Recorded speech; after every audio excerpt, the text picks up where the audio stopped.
అందరికీ నమస్కారం, శుభోదయం. Welcome to profit master. ఇవాళ 22 అక్టోబర్ ట్యూస్డే. ఇంటర్నేషనల్ మార్కెట్స్లో పర్ఫార్మెన్స్ ఏ విధంగా ఉంది, అలాగే మన మార్కెట్స్ మీద ఎలాంటి ఇంపాక్ట్ ఉండే అవకాశం ఉంది చూద్దాం. ముందుగా మనకి ఏషియన్ మార్కెట్స్లో హాంకాంగ్, షాంఘై రెండు 0.5% నుంచి 0.5% మేర లాభాలతో ట్రేడ్ అవుతున్నాయి. నికాయ్ మాత్రం దాదాపు 1.5% మేర నష్టాలతో ట్రేడ్ అవుతుంది. నిన్న ముగిసిన అమెరికన్ మార్కెట్స్లో కూడా డౌ జోన్స్ దాదాపు 1% మేర నష్టపోగా S&P 500 0.5% మేర కోల్పోయింది. నాస్డాక్ మాత్రం 1.5% పైగా లాభాలతో నిన్న ముగిసింది. ఆయిల్ $74 దగ్గర ట్రేడ్ అవుతుంది. గోల్డ్ $2,750 దగ్గర ఆల్మోస్ట్ ట్రేడ్ కావడం చూస్తున్నాం.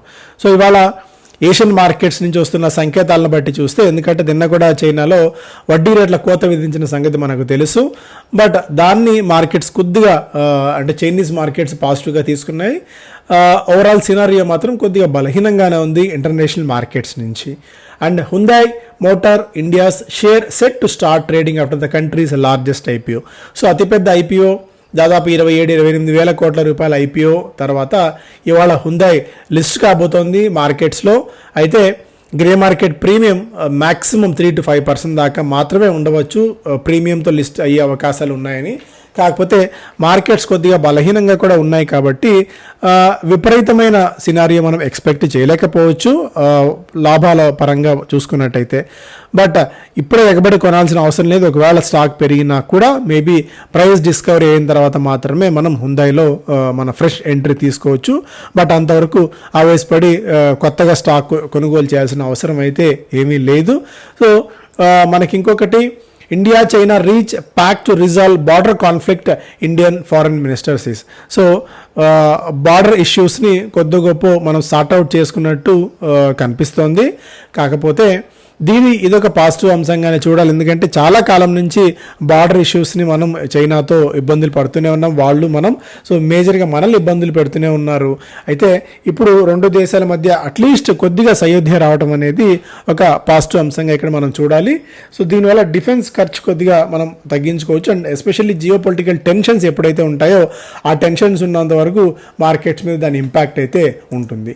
సో స్టాక్స్ పరంగా మనం చూసే ముందు వరుసగా నిన్న 16వ రోజు కూడా ఫారిన్ పోర్ట్ఫోలియో ఇన్వెస్టర్స్ సెల్లింగ్కి దిగారు. నిన్న foreign portfolio investors FPIs 2,262 crores worth of స్టాక్స్ని సెల్ చేయగా, domestic institutional investors 3,226 worth of స్టాక్స్ని వాళ్ళు కొనుగోలు చేయడం మనం చూసాం. సో దేశీయ మ్యూచువల్ ఫండ్ పరిశ్రమ పటిష్టంగా ఉన్నంతకాలం, రీటైల్ మనీ మార్కెట్స్లోకి ఫ్లో అవుతున్నంతకాలం పెద్దగా మనం భయపడాల్సిన అవసరం లేదు. ఎప్పుడైతే ఎక్కడైతే బ్రేక్ పడుతుందో సైకిల్కి, అప్పుడు మనం కొద్దిగా వరీ కావాల్సిన అవసరం అయితే ఉంది. ₹84.06 దగ్గర నిన్న ముగిసింది.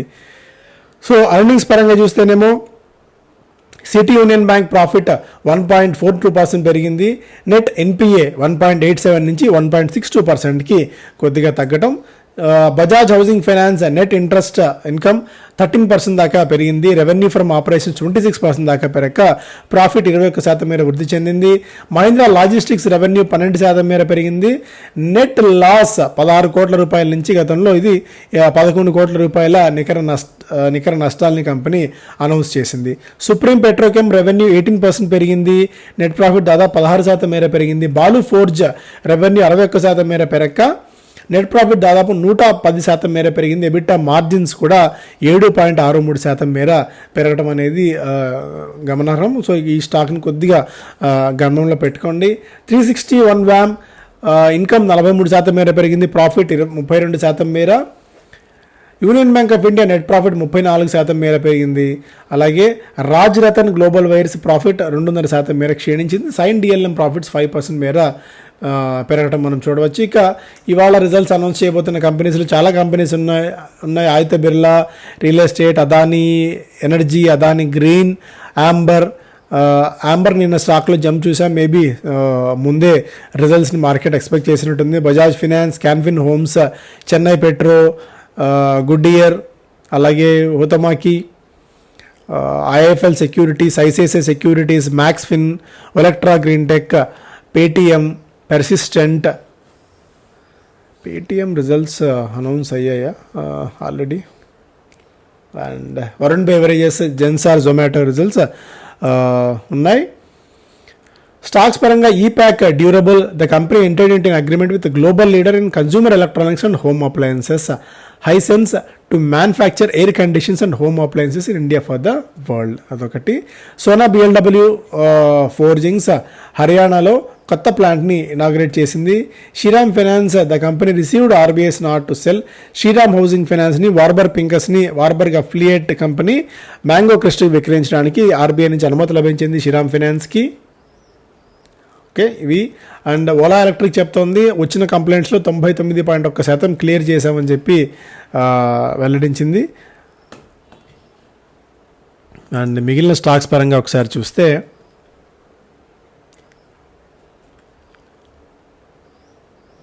ఎపిగ్రల్, the company has launched qualified institutional placement 2203 floor price fix చేశారు.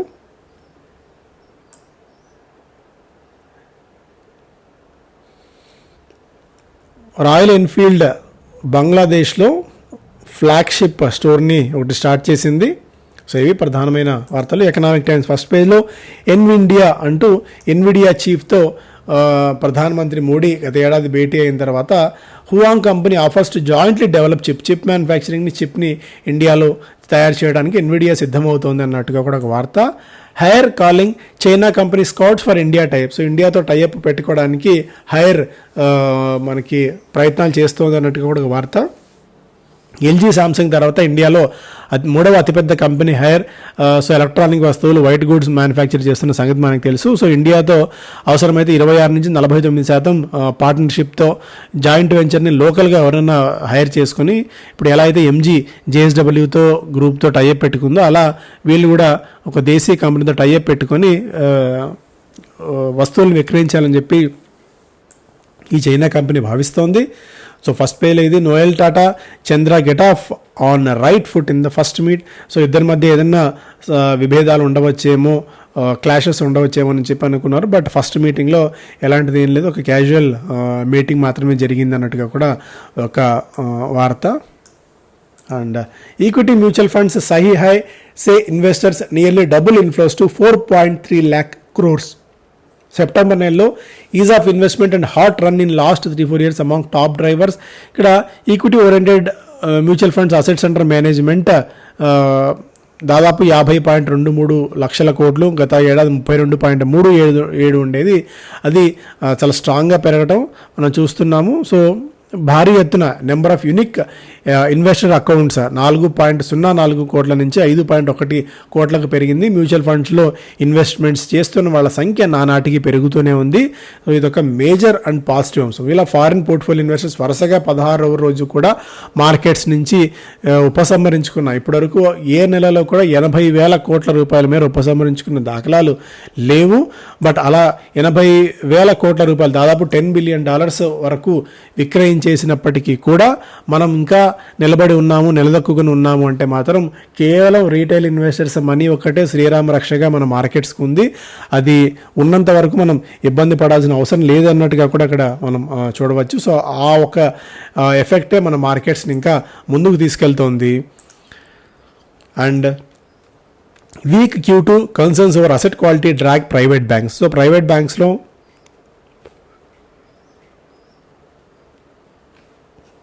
నిన్న కొట్టాక 5% దాకా పెరిగింది. ఎందుకంటే స్టాండ్ చాట్ కొనుగోలు తర్వాత మేబీ ఆ బర్డన్ అనుకుందేమో మార్కెట్స్. సో వీక్నెస్ చూసాం. దీంతో ఆర్బీఎల్ బ్యాంక్ ఒక 14% మేర, HDFC bank, HDB financial services IPO వస్తుంది అన్న వార్తల నేపథ్యంలో అదొక్కటి కొద్దిగా పాజిటివ్గా ఉంది. కానీ బట్ బ్యాంకింగ్ ఇండెక్స్ మాత్రం కొద్దిగా నిన్న బలహీనంగా ఉండడం చూసాం. ఎందుకంటే నెట్ ఇంట్రెస్ట్ మార్జిన్ కానీ ఏవైనా సరే అంత గొప్పగా ఉండకపోవచ్చు. స్పెసిఫిక్గా బ్యాంక్స్ ఏవైనా ఈ మధ్య రీబౌండ్ అయిన స్టాక్స్ కొన్ని ఉన్నాయి, లైక్ కెనరా బ్యాంక్ కానీ, ఐఓబి కానీ, యూనియన్ బ్యాంక్ కానీ, అవన్నీ కూడా.